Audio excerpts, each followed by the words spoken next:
చిత్తశుద్ధితో ఏ పని సంకల్పించినా ఖచ్చితంగా సత్ఫలితాలే వస్తాయి.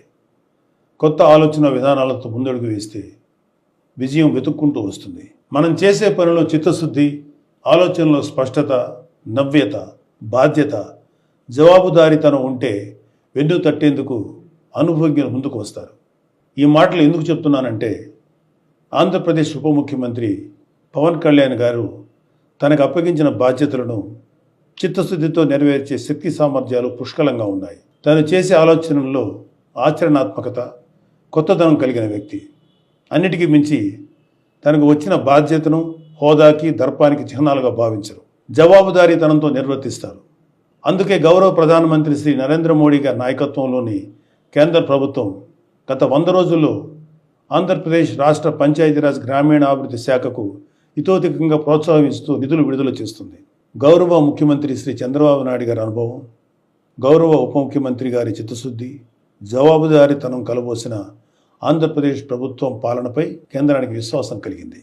ఈ రాష్ట్ర అధికార పీఠం నుంచి ప్రజలచే నెట్టివేయబడిన జగన్ రెడ్డి అధికారంలో ఉన్నప్పుడు కేంద్రం ఇచ్చిన వేల కోట్ల నిధులు మాయం చేశారు. ఆ నిధులు ఏం చేశారో తాడేపల్లి ప్యాలెస్ టు బెంగళూరు బంగ్లాకు టూర్స్ వేస్తున్న వ్యక్తికే తెలియాలి. అందుకే గత ఆర్థిక సంవత్సరంలో కేంద్రం ఆంధ్రప్రదేశ్ పంచాయతీరాజ్ శాఖకి తగినన్ని నిధులు 15వ ఆర్థిక సంఘం నిధులు ఇవ్వలేదు.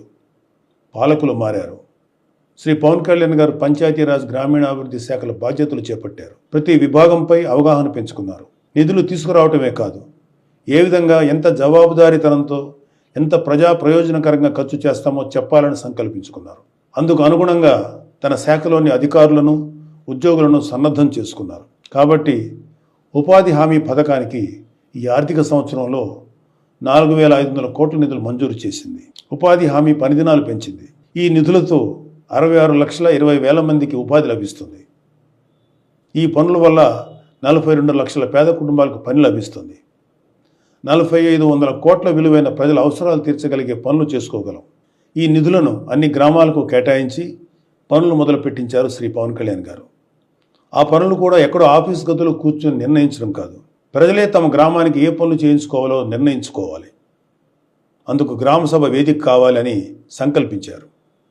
రాష్ట్రంలో 13,326 పంచాయతీల్లో ఒకే రోజు గ్రామసభలు నిర్వహించేలా ప్రణాళిక రూపొందించి అమలు చేసి విజయవంతం చేశారు. గ్రామసభ ద్వారా తీసుకున్న నిర్ణయాలకు ఒక పవిత్రత వస్తుంది. ఆ నిర్ణయానికి తిరుగుండదు. అదేవిధంగా గ్రామసభ తీర్మానంలో లేని పనులేవీ చేయలేరు. స్థానిక ప్రభుత్వమైన పంచాయతీలకు మహర్దశ తీసుకొచ్చేలాగా గ్రామసభలు నిర్వహించారు. ముఖ్యమంత్రి గారు, మంత్రులు, ఎమ్మెల్యేలు, ఎమ్మెల్సీలు, ఎంపీలు, కలెక్టర్ నుంచి ఎంపీడీఓల వరకు అందరూ గ్రామసభలో కూర్చొని ప్రజల నిర్ణయాలు నమోదు చేసుకున్నారు. యావత్ దేశం ఈ గ్రామసభలను పరిశీలించి ఒక మోడల్గా తీసుకుంది. కేంద్ర పంచాయతీరాజ్ గ్రామీణాభివృద్ధి శాఖ ఆ రోజునే సానుకూలంగా స్పందించింది. ఈ స్ఫూర్తితో అక్టోబర్ 2వ తేదీన దేశమంతా గ్రామసభలు చేపట్టాలనే ఆలోచనలో కేంద్ర ప్రభుత్వం ఉంది. ఆంధ్రప్రదేశ్లో నిర్వహించిన గ్రామసభలు ప్రపంచ రికార్డు సృష్టించాయి. రికార్డు పత్రాన్ని వరల్డ్ రికార్డ్స్ యూనియన్ ప్రతినిధి నుంచి ఇటీవలే శ్రీ పవన్ కళ్యాణ్ గారు స్వీకరించారు.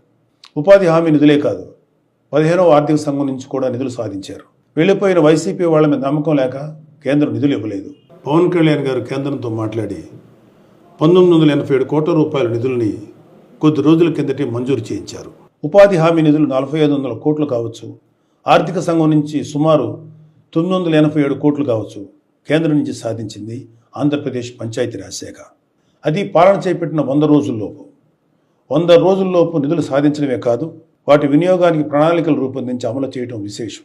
అది ఒక నాయకుడి చిత్తశుద్ధి, జవాబుదారీతనం తాలూకు ఫలితం. ఖచ్చితంగా ఆంధ్రప్రదేశ్లోని పల్లె పల్లెలకు మంచి రోజులు వచ్చాయి. స్వర్ణ పంచాయతీలు అనే కూటమి ప్రభుత్వం లక్ష్యం ఖచ్చితంగా సాధిస్తాం. నమస్తే.